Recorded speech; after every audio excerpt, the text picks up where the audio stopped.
எனது வாழ்க்கையிலும் உங்களது வாழ்க்கையிலும் இறைவன் ஒரு கஷ்டமான காலத்தை கடக்கக்கூடிய சூழலை ஏற்படுத்தினார்.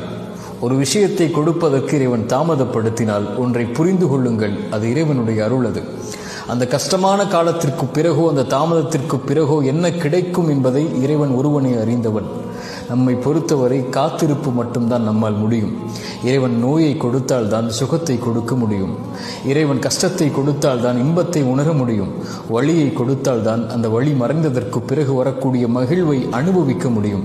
உலகத்தில் இருள் வந்தால் எப்படி வெளிச்சம் வருமோ அது போன்று சிரமங்களும் கஷ்டங்களும் வந்தால்தான் அதற்கு பிறகு வரக்கூடிய நிலைமை இன்பமாக மகிழ்ச்சியாக மாறும். காரியங்கள் அனைத்தையும் அவன்தான் நிர்வகிக்கிறான். எல்லா பொருளின் மீதும் அவன்தான் ஆற்றல் உள்ளவனாக இருக்கிறான். அவனை சார்ந்திருந்து அவன் கொடுக்கக்கூடிய விஷயத்தை கஷ்டத்திற்கு பிறகு காத்திருந்து பெற்றுக்கொண்டால் அதைவிட உலகத்தில் பெறக்கூடிய வெகுமதி எதுவும் இருக்க முடியாது.